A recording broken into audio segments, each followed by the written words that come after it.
നമസ്കാരം. എൻ്റെ പേര് ആസിം മുഹമ്മദ്. ഞാൻ മമ്പാട് CAP സ്കൂളിൽ 1ാം ക്ലാസ്സിൽ പഠിക്കുന്നു. ഇന്ന് ജൂലൈ 5 ബഷീർ ഓർമ്മദിനം. ബേപ്പൂർ സുൽത്താൻ എന്നറിയപ്പെടുന്ന കഥകളുടെ സുൽത്താനായ വൈക്കം മുഹമ്മദ് ബഷീറിൻ്റെ ഭൂമിയുടെ അവകാശികൾ എന്ന കഥയുടെ ചെറിയൊരു ഭാഗമാണ് ഞങ്ങൾ നിങ്ങൾക്ക് മുന്നിൽ അവതരിപ്പിക്കുന്നത്. ഭൂമിയുടെ അവകാശികൾ.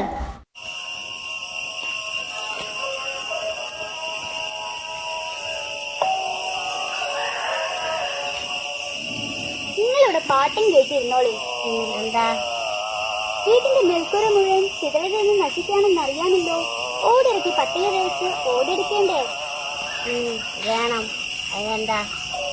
തേങ്ങ വിറ്റ് അടിചെയ്യാമെന്നാണല്ലോ പറഞ്ഞിരുന്നത്. ഈ പോക്ക് പോയ തേങ്ങ വിൽക്കാനൊന്നും ഉണ്ടാവില്ല. മാത്രമല്ല, നമ്മൾ പട്ടിണി എടുക്കേണ്ടി വരും. ഒന്നടക്കം മരിക്കും. നിങ്ങൾ ചിന്തിച്ചിട്ടുണ്ടോ? നീ പറയുന്നത് എനിക്ക് മനസ്സിലാവുന്നില്ല. നിങ്ങൾക്ക് മനസ്സിലാവില്ല. ഒന്നില്ലെങ്കിൽ എലികൾ ജീവിക്കണം, അല്ലെങ്കിൽ നിങ്ങൾ ചിന്തിച്ചു നോക്കിയേ.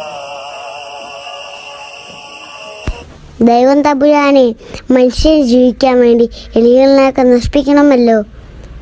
മറ്റൊന്നിനെയും നശിപ്പിക്കാതെ മനുഷ്യൻ ജീവിക്കാൻ വല്ല മാർഗവുമുണ്ടോ? ഞങ്ങളുടെ ഈ കൊച്ചു അവതരണം നിങ്ങൾക്ക് ഇഷ്ടമായെന്ന് കരുതുന്നു. Thank you.